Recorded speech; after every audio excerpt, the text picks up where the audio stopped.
Deception is a terrible thing. It can come internally, it can come externally.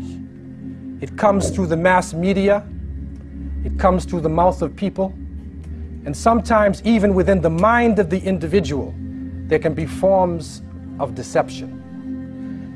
And Allah subhanahu wa ta'ala in Surah Yunus, in the 16th verse, Allah tells us, and who is more unjust than he who forges a lie against Allah or denies His signs?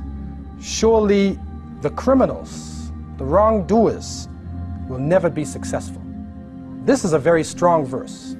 And this word mujrim, talking about ijram, is a very strong description of deceiving people, of presenting the wrong image. And what we have noticed is that when the word Islam comes to the surface, when people are from the mainstream hear the word Islam or Muslims, an image of negativity comes to their minds and their hearts. And we did a study in Toronto. We went to the different corporations.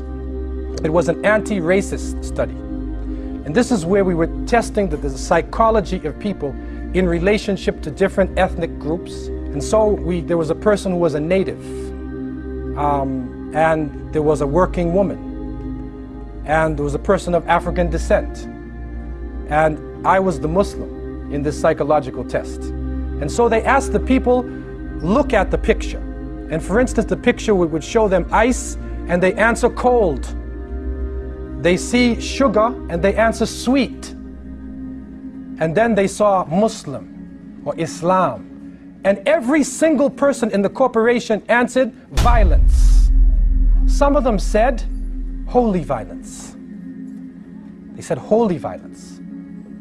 And so when I began to explain to them that the word Islam, the very word itself, comes from peace, and it really means finding peace in submission to the Creator, and beginning to explain what Islam is, the people were in confusion because what was presented to them, what they took in to be reality, was something different than what we know about Islam in the Muslim world. This is a case of deception. My dear brothers and sisters in Islam, our Prophet ﷺ predicted in many traditions the fact that as we come closer to the Day of Judgment, more and more problems and calamities and trials and afflictions are going to come upon us.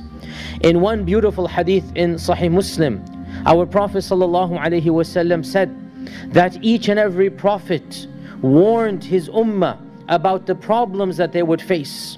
And what I am telling you is that this ummah of mine, its blessed era is the earlier era.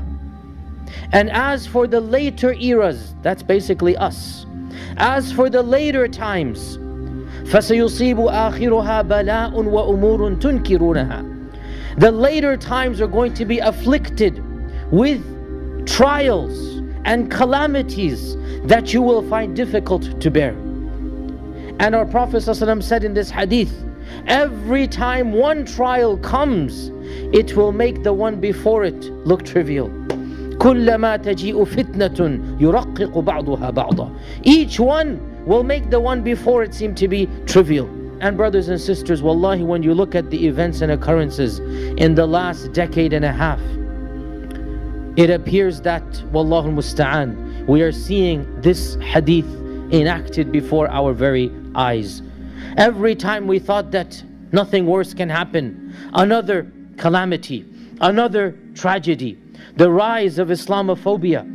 It is truly unbelievable that the primary Republican candidate can so casually suggest that all Muslims should be ID'd, that all Muslims should now have a special registration. It is unbelievable that one of the most prominent candidates to become president can say that we should shut down every single mosque in America.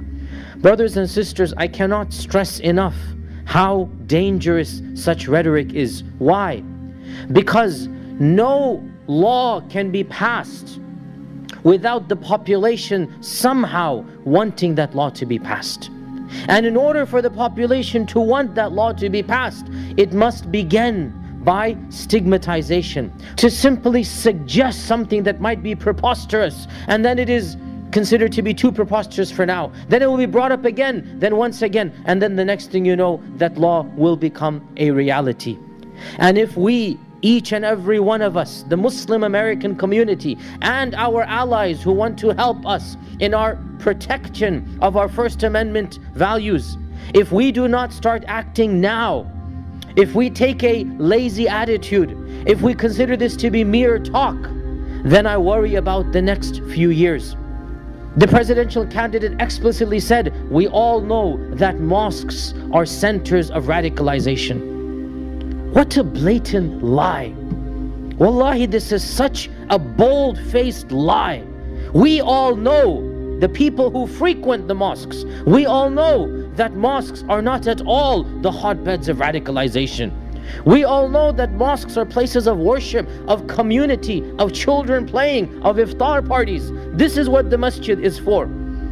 And yet the presumption, the perception, the notion that mosques are hotbed of radicalization. The question, dear brothers and sisters, if we are not going to correct this misunderstanding, then who will? If we're still going to be lazy, if we're going to pass the buck, somebody else is going to do it. Brothers and sisters, we have to realize, and I don't want to sound alarmist here, but already parallels are being drawn between rhetoric from the far right now and rhetoric from the Nazi party of the 1920s Germany. Already parallels are being drawn. One of the main publications of England compared Muslims to rats invading into its territory. This is exactly what the Nazis did to describe the Jews of their own lands. The notion of monitoring a specific ethnicity or race was something the Nazis did to every Jew. You had to register, you had to wear an identity badge. And for 70, 80 years, the motto, the slogan was never again, never again, never again. Guess what? We are now hearing the same rhetoric. Every Muslim should be monitored. The Republican candidate said, we will ask every Muslim to register their identity. Brothers and sisters, again, I don't want to sound alarmist here, but if we're not going to take action now, who else is going to take action? If we're not going to do something to help each other out now and get the help of the broader community, then what is going to happen in the future?